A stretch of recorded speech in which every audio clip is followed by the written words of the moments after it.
100 gastronomskih manifestacija posvećene paprikama, kupusu, kobasici, pršuti, slanini, vinima, rakiji, medu, čvarcima. Upravo po čvarcima mogli bismo da budemo prepoznatljiviji u svetu turizma.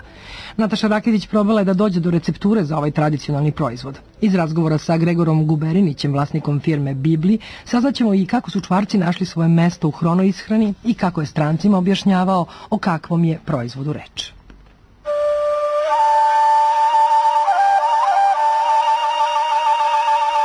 Ulazak u halu koje se prave čvarci za mene izgleda zaista kao jedno potpuno neverovatno iskustvo. Inače ovde se ulazi kroz dezobarijeru.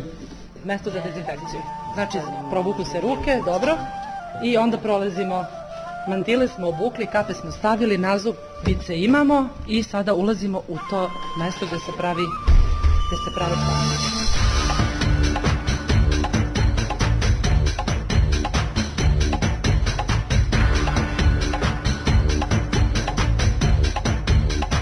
Sirovina koja dolazi na ovu rampu, parkira se vozilo, zaštiti se sa svih strana zbog mogućeg prisustva insekata i tako dalje, i sirovina se unosi ovim putem.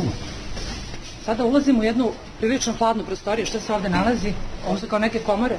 Ceo pogon se nalazi u nekom režimu gde je temperatura oko 10 stepeni.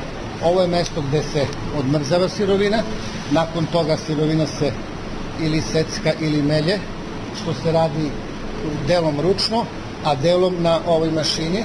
Nakon toga ta sirovina u određenoj količini se prenosi do kazana koji se nalaze u drugoj prostoriji. Koliko dnevno preradite meso? Dnevno preradimo 6 tona sirovina. Gde nabavljate meso? Kupujemo od naših dobavljača iz Srbije, a pošto nam proizvodnja raste iz meseca u mesec, primorani smo da sirovinu kupujemo u inostranstvu, tačnije kupujemo od nemačkog koncerna Tenis. Objasnite nam koje je meso konkretno najbolje za proizvodnju čvaraka? To je slanina koju mi koristimo, svinjska slanina, naravno, od buta, plećke i sa leđa. A zašto ste baš odlučili da proizvodite čvarke? Pre 3,5 godine smo došli na ideju da otkupimo ovaj objekat koji je pogon za preradu mesa i u početku nismo tačno znali ni koje ćemo proizvode imati. Onda smo primetili da kad je kvalitet čvaraka u pitanju da se može poboljšati i onda smo videli da možemo poboljšati kvalitet čvaraka i time se bavimo već više od 3 godine. I gde se sada nalazimo? Videli smo tamo mesto gde stiže meso, gde se priprema za dalju proizvodnju. Šta sada ovde rade neke mašine i prilično je toplije nego u onoj prvoj sobi? Sada ulazimo u topionicu u kojoj se nalaze kazani. Ovde sve miriše na čvarke. Da. U kojoj se nalaze kazani za topljenje masti. Sandra nam je tu, Sandra je tehnolog koja je ekspert za proizvodnju. Tu se samo pravi mast. Ne, tu se topi sirovina od koje dobijamo i mast i čvarke. Aha, dobro. I koliko traje od sad ovaj proces topljenja? Proces topljenja zavisi od kazana, od količine sirovine koja je ubačena. Recimo ovaj srednji neki kazan, da kažemo, radi do nekih 6 sati, manji kazani 4 do 5 sati. Mi imamo našu recepturu za proizvodnju, naravno, naših čvaraka koji su... A čula sam da ste na toj recepturi radili takođe nekoliko godina. Svaki korak je vrlo bitan. Počev od sirovine koja mora biti kvalitetna, preko načina mlevenja, topljenja, stabilizacije čvaraka, da dobiju onu svoju hrskavost. Tako da je svaki korak u procesu proizvodnje vrlo bitan. Ovde je sad zaista prevruće. Koliko stepeni otprilike ima ovde? Pa ovde ima 30 stepeni. 30 stepeni i upravo stojim pored jednog kazana, slušalci to ne mogu da vide, ali ja ću da im prepričam, u kome se prave čvarci. Šta tu unutra ima sem mesa? Sem sirovine za topljenje, ništa osim masti koja se doda na početku malo da bi uopšte sirovina mogla da krene da se topi. Koliko je mesa potrebno da bi se dobio kilogram čvaraka? Od 10 kilograma svinjske masnoće dobijemo kilogram i 300 čvaraka, praktično 13%, i dobijamo oko 62% svinjske masti. Ostalih 23-4-5% ispari u toku procesa proizvodnje. Da li je istina da se kad se prave čvarci da se stavlja mleko? Mi koristimo mleko u prahu i oni zahvaljujući mleku u prahu dobijaju onu specifično zlatno-žutu boju.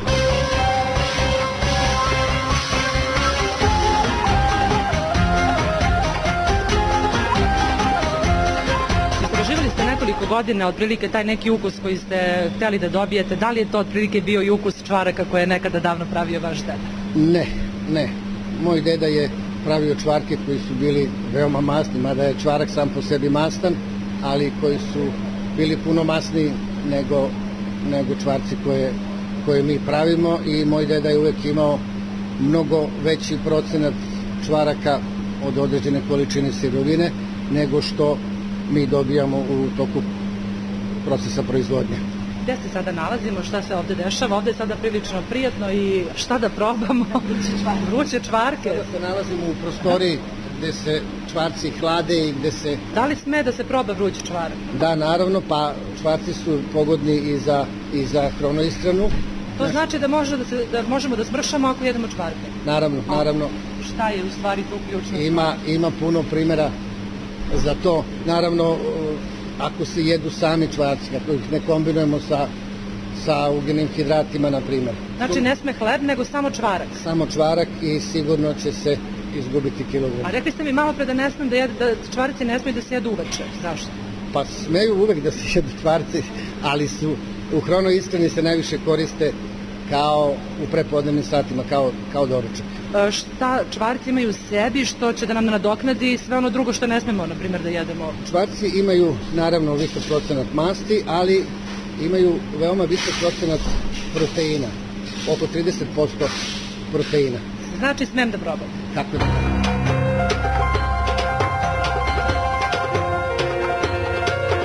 Iz hala gde se proizvode čvarci i mast došli smo u ovaj mirniji prostor gde se čvarci degustiraju i sad, gospodine Gregore, da objasnimo malo našim slušalcima zašto su čvarci autentičan proizvod. On se zapravo ne proizvodi širom sveta. Ima ga ovde kod nas i možda kod suseda.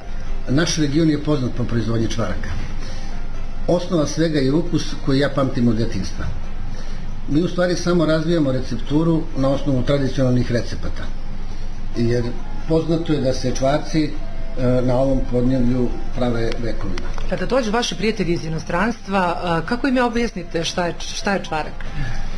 Pa pre godinu dana smo pokušali da izvezemo čvarak u Australiju, međutim bili smo u kontaktu sa njihovim ministarstvom koje daje tu dozvolu.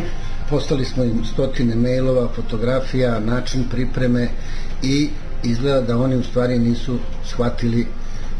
nisu mogli da shvate koji je to proizvod. Gastronomski turizam je nešto što je postao pravi hit u svetu i naša zemlja, rekla bih, ne zaostaje baš mnogo za tim. Imamo dosta raznih festivala, od kupusijade, slaninijade, pa takođe postoji i festival čvaraka. Na koji način možemo još više, da kažem, da promovišemo upravo tu oblast? Znate kako, ima dosta proizvoda koji nisu zaštićeni, a verujem da bi mogli biti zaštićeni na osnovu geografskog porekla.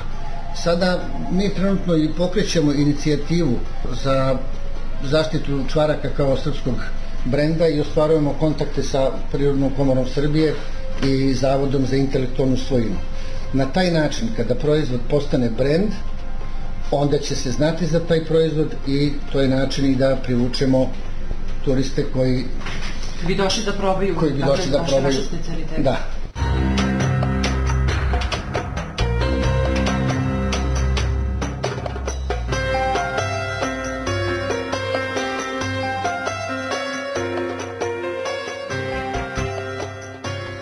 Slušali ste Natašu Rakitić koja je